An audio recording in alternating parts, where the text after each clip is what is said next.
சித்தர்கள் சாதாரணமானவர்கள் இல்லைங்க. கடவுள். கடவுளுக்கு எல்லாமே தெரியும் இல்லைங்களா? தெரிஞ்ச கடவுள் நமக்கு எல்லாத்தையுமே கொடுத்துருக்கார். இப்போ இறைவன் கொடுத்த ஒரு மருத்துவம், சிவனோட மருத்துவம் தான் நம்ம சித்த மருத்துவம். இந்த காலத்துலலாம் எப்படிங்க சித்தர்கள் நோய் நிலையை கண்டறிஞ்சாங்க? இப்போ எவ்வளோ டெக்னிக்ஸ் வந்துருச்சு இல்லைங்களா? அதெல்லாம் நம்ம கண் இமைக்கும் நேரத்தில் இதை வச்சு லேப் டெஸ்ட் தேவையான இடத்துல டெஸ்ட் பண்ணுறோம். ஸோ நிறைய டெக்னாலஜிஸ் டெவலப் ஆகிருக்கு இல்லைங்களா? உடலோட ஒவ்வொரு செல்லுக்குள்ளேயும் என்னென்ன இருக்குன்றதை நம்ம ஈஸியாக பார்க்குற காலத்தில் சித்தர்கள் எப்படி கண்டுபிடிச்சாங்க? நிறைய வழிமுறைகள் இருக்குங்க. 96 தத்துவங்கள் மூலியமாக கண்டுபிடிச்சி சொன்னாங்க.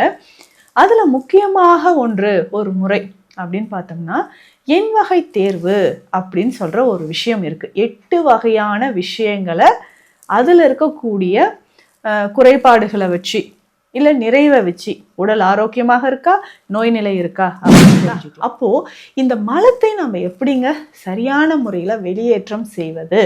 சித்தர்கள் கணித்த முறைப்படி இந்த நோய் நிலைக்கு ஏற்ற மாதிரி நம்ம நாடி பார்த்து வாதம், பித்தம், கபம் கண்டுபிடிக்கிறோம். சிறுநீரிலையும் கண்டுபிடிக்கிறோம், மலத்திலையும் நம்ம கண்டுபிடிக்கணும். அப்போது இந்த மலம் சரியான முறையில் வெளியேறதுக்கு உணவுகள் ரொம்ப முக்கியம். நீங்கள் எடுக்கக்கூடிய உணவு சரியான முறையில் இருக்கான்றதை செக் பண்ணிக்கோங்க. எப்படி உணவு எடுக்கணும்?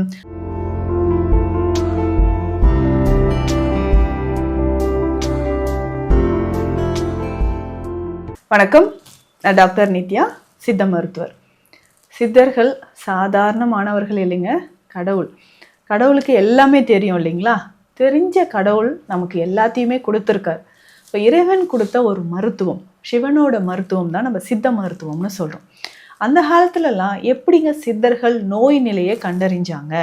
இப்போது எவ்வளோ டெக்னிக்ஸ் வந்துருச்சு இல்லைங்களா? அதெல்லாம் நம்ம கண் இமைக்கும் நேரத்தில் இதை வச்சு லேப் டெஸ்ட் தேவையான இடத்துல டெஸ்ட் பண்ணுறோம்.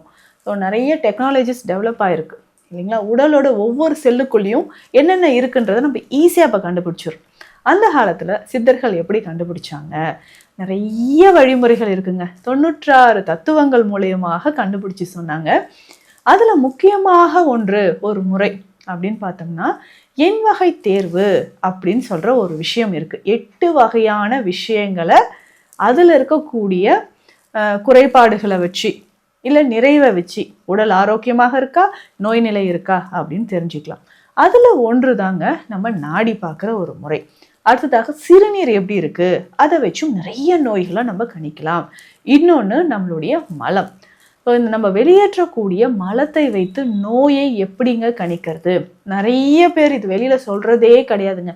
பைல்ஸ் இருக்கா, ஃபிஸ்டுலா இருக்கா, கான்ஸ்டிபேஷன் இருக்கா, வாயவே திறக்க மாட்டாங்க. டாக்டர் எனக்கு வயிறு வலிக்குது, மூச்சு பிரச்சனை இருக்குது, தலை வலிக்குது, ஸ்கின் ட்ரை ஆகுது, இதெல்லாம் சொல்லுவாங்க. ஆனால் இந்த மலச்சிக்கல் இருந்துச்சு, இல்லை பைல்ஸ் ஃபிஸ்டுலா பிரச்சனை தாங்கக்கூடிய அளவு வரைக்கும் அப்படியே வச்சுட்டு என்னால் தாங்க முடியாத அளவுக்கு போயிடுச்சு, ப்ளீடிங் ஹெவியாக இருக்குன்னா தான் வெளியில் சொல்கிறது. இந்த மாதிரி மலத்தை வைத்து எப்படிங்க உங்களுடைய உடல் நலனை நம்ம தெரிஞ்சுக்கிறது? ஸோ கவனமாக இந்த பதிவை பாருங்கள். ஏன்னா நிறைய பேருக்கு இது ரொம்ப ரொம்ப யூஸ்ஃபுல்லாக இருக்கும். நீங்கள் இக்னோர் பண்ணுற ஒரு விஷயம், அதாவது அலட்சியப்படுத்துகிற ஒரு விஷயம் நாளைக்கு உங்கள் உயிருக்கு பேராபத்தாக அமையலாம். சரிங்களா? சித்தர்கள் மலத்தின் இலக்கணம் அப்படின்னு ஒன்று சொல்கிறாங்க. இப்படி இருந்தால் இந்த பிரச்சனைங்க, இப்படி இருந்தால் இது ஆரோக்கியங்க உடல் அப்படின்னு சொல்கிற ஒரு விஷயம். முதல்ல நிறம். உங்கள் மலத்தோட நிறம் எப்படி இருக்குது? இந்த 5 விஷயங்களை தான் சித்தர்கள் அடிப்படையாக வச்சாங்க. நிறம். அடுத்ததாக அதனுடைய அடர்த்தி எப்படி இருக்குது, மனம் எப்படி இருக்குது அப்படின்றத பொறுத்து. அடுத்ததாக 4வது முக்கியமான விஷயம் வெளியேற்றக்கூடிய நேரம். அடுத்தது 5வது விஷயம் மலத்தில் இருக்கக்கூடிய பொருட்கள். சரிங்களா? இந்த 5 விஷயமும் கரெக்டாக இருந்துச்சுன்னா உங்கள் உடல் ஆரோக்கியமாக இருக்குன்னு அர்த்தம். ஆனால் நான் சேலஞ்ச் பண்ணி சொல்கிறேன், இந்த 5 விஷயமும் நிறைய பேருக்கு 99% நபர்களுக்கு சரியாக இருக்காதுங்க. சரிங்களா? இந்த நிறம், ஏன்னா நம்ம மலத்தை பார்க்கறதும் கிடையாது, டெய்லி மலம் போதான்றத போகிறோமா இல்லையான்ற பற்றி கவலைப்படுறதும் கிடையாது. இதனால தான் உடலில் பல நோய்கள் வருது.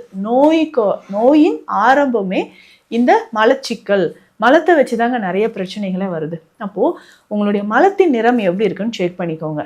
நார்மலாக பேல் எல்லோன்னு சொல்லுவோம் இல்லைங்களா? அந்த மாதிரி உங்கள் மலம் இருந்ததுன்னா ஓகே, நார்மல்.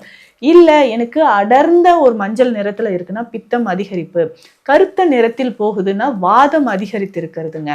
அதுக்கப்புறம் சாம்பல் நிறத்திலோ லைட் காஃபி கலர்லேயே போகுதுன்னா கபம் அதிகரித்திருக்கு அப்படின்னு நீங்கள் தெரிஞ்சுக்கணும். சரிங்களா? அடுத்து முக்கியமான ஒரு விஷயம், உங்களுடைய மலம் ரொம்ப வறண்டு போய் இருந்துச்சு. இப்போ நிறைய பேர் கான்ஸ்டிபேஷன் இருக்குது பார்த்தீங்களா, 2 நாளைக்கு ஒரு வாட்டி, வாரத்துக்கு ஒரு வாட்டி போகிறேங்க அப்படின்னு சொல்கிற இந்த கேட்டகரியில் வரவங்க எல்லாமே பித்தம் அதிகமாக இருந்தால் வர்றது தான். அதுக்கப்புறம் மலம் போனாலும் எனக்கு சரியாக போகல, காற்றோடு சேர்ந்து போகிற மாதிரி இருக்குது, கொஞ்சம் வறண்ட தன்மையும் இருக்குன்னா வாதம் அதிகரித்து இருக்கிறது, கொஞ்சம் பிசுபிசுத்த மாதிரி போகுது அப்படின்னா கபம் அதிகரித்து இருக்கிறதுங்க. இப்போது அடுத்த கேட்டகரிக்கு வருவோம். நீங்கள் மலம் போயிட்டு வந்தீங்கன்னா நிறைய பேர் சொல்லுவாங்க, இவங்க போயிட்டு வந்தாலே, ஹஸ்பண்ட் போயிட்டு வந்தாலே ரொம்ப பேட் ஸ்மெல்லுங்க, அதுக்கப்புறம் ரெஸ்ட் ரூம் யாருமே கொஞ்சம் நேரத்துக்கு யூஸ் பண்ண முடியாது, அந்த அளவுக்கு இருக்குது. அப்போது மலம் வந்து உங்களுக்கு தாங்க முடியாத அளவுக்கு ஒரு பேட் ஸ்மெல் வருதுன்னா வாதம் அதிகரித்திருக்கு. இதுவே புளித்த மாதிரியான ஒரு ஸ்மெல் வருது, எரிச்சலோட போறீங்கன்னா பித்தம் அதிகரிச்சு இருக்கு அப்படின்னு அர்த்தம். இதுலயே உங்களுக்கு தாங்க முடியாத மாதிரி ஒரு ஸ்மெல் வருது, நெடியோட வர மாதிரி இருக்கு அப்படின்னு பார்த்தீங்கன்னா கபம் அதிகரிச்சிருக்கு அப்படின்னு சொல்லலாம். இதுவே நீங்க போகக்கூடிய நேரத்தை வச்சும் நோயை கணிக்கலாம். நினைச்ச நேரத்துல போவங்க அப்படின்னு சொல்றவங்க ஒரு சிலர் இருக்கீங்க. எப்போவாவது 2 நாளுக்கு ஒரு வாட்டி, 3 நாளுக்கு ஒரு வாட்டி எனக்கு வரும்போது போறேன், டெய்லி நான் காலையில் போகிறது கிடையாது, ஈவினிங் ஒரு வேலை மட்டும்தாங்க போகிறேன், காலையில் 2-3 முறை போயிடுறேன் அப்படின்னு சொல்கிறவங்களாம் இருக்கீங்க. இது எல்லாமே சரியான ஒரு விஷயம் கிடையாது.